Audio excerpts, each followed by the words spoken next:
Minasan, konnichiwa. I'm here with Scratchino again, and he's getting a little bit more comfortable to be here, I would say, even though he's not 100% happy to be on the table. But I'm sure it will participate positively to this video. I don't know how long he's gonna stay. He may decide to leave at some point, which is fine.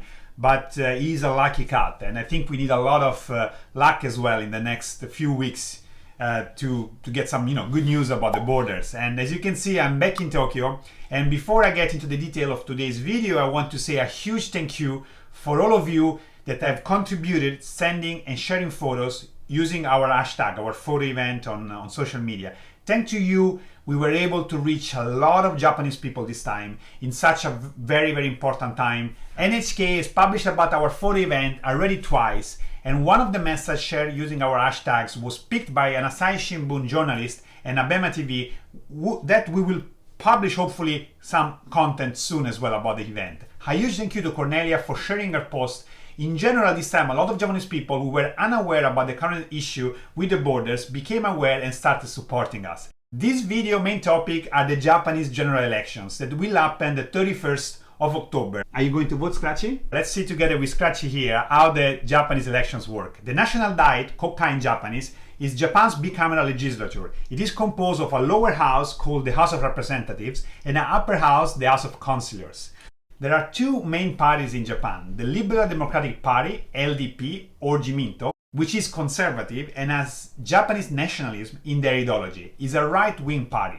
The LDP has been in power almost continuously since its foundation in 1955, and there are little doubts that they will get the majority of votes again. The opposition, the Constitutional Democratic Party, CDP, or Rikkemission, a center-left party with progressivism and social liberalism as ideology, is hoping to gain seats in the House of Representatives and House of Councillors. Let's see what each party says about the borders and foreigners entering Japan. For the leading Liberal Democratic Party, Suga-san has said in one of his last days as a Prime Minister, "I would like to positively consider the entry of foreign students, considering the process of vaccination in Japan and the status of infection in Japan and abroad." While no further message was given by the current Prime Minister Kishida or by the Ministry of Foreign Affairs Motegi on the LDP J file, which is the list of points the party will follow in case they are elected, there is a specific mention about foreign students. It is mentioned at the very end of the 138-page document, but at least it's there. And it says to open the borders to students as soon as possible, considering the influence that students have to the economy and the society of Japan. On the other side, the leader of the Constitutional Democratic Party, or CDP, Edano-san, has been more clear in his intention, defining stupid the current border restrictions and saying clearly that, for example, family and students stranded outside Japan should be able to enter with the same entry procedure of other groups that can enter Japan now. So he's talking specifically about, for example, quarantine and PCR tests. I don't know much about Japanese politics, and as you know, foreigners cannot even vote in Japan. But I will follow closely those elections since it will be shaping the next few years of Japan, including the travel ban. You are Japanese, so you can vote, so be very wise when you go to vote, okay? Moving on other news, we are doing much better recently here in Japan in terms of COVID-19 cases. We had only 390 yesterday in the whole country and 49 in Tokyo. Those are very low numbers considering the population of Japan. Also, vaccination has reached 76% for the first dose and over 69% for the second dose. We will pass for sure 70% by the end of October. This is also a very good result. Nikkei Asia wrote about over 370,000 foreigners waiting to enter Japan due to the COVID curbs. And it also added that the government is planning to gradually relax border controls after the parliamentary election on October 31st, giving priority to short-term business travelers. It's the first clear announcement of some categories being able to enter after the election. Nikkei Asia is a good source of information. So based on that, it seems that the government wants to start first from business track, which is short-term travelers, people that come for business for less than 3 months. I hope the students, workers, other categories like family couples will follow shortly. In response to PewDiePie problem with the travel ban, we tried to reach him to find a solution together and end the travel ban. And we wrote a post on his subreddit, which he checks sometimes, and this subreddit post has already got 11,000 upvotes. Thank you very much for that. I'll link in the description, so if you have read it and you haven't done yet, please upvote and leave a comment so we have more chances to reach his attention. Tokyo, Osaka and Nagoya will get vaccination centers with multilingual service from this week.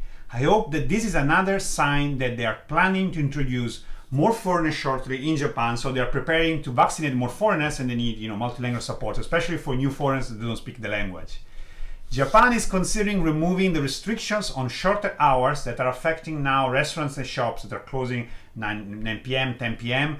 from November, and also reduce further the quarantine from the current 10 days for vaccinated people. Ministry of Economic Revitalization Daishiro Yamagiwa said on the 17th of October. I hope that this will include also foreigners waiting to enter Japan. Yomiuri Shimbun has written one more article the other day about the fact that Japan is the only country among G7 countries that doesn't allow new international students to enter Japan.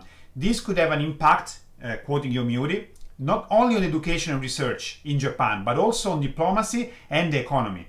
I want to thank a lot Yomiuri Shimbun because together with NHK and Nikkei Asia, they have continuously spoken about students, workers and couples suffering to not be able to enter Japan.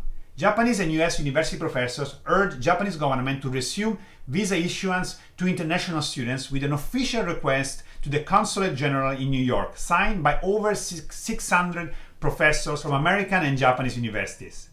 Let's close with a positive news since a great result was achieved. Thanks to all of you who have signed the petition I shared last week about Sophia University deadline. The Sophia University deadline to enter Japan has been postponed to January. So if the borders open in November, for example, for students, all the students waiting won't be losing the October term and they will be able to enter Japan. Very well done, team. Now the Nagoya University of Foreign Studies have the same problem and some students asked me to share their petition as well. You know already what to do. Please go into the description, find the petition and open the link and sign it to help Nagoya University Foreign Studies students to have more time to enter Japan. We had so many positive news this week, Scratchy, don't you think? It is still hard to give you a date and also which categories will be able to enter Japan first, but I think something is moving. It is clear that if something is going to happen soon, it will happen in a couple of weeks after the election. I hope more news on what the government is planning will come up in the next days. If that happens, I'll do my best to update you on Twitter, Discord and YouTube. As always, thank you very much for watching and I'll see you in the next video. Matane, bye!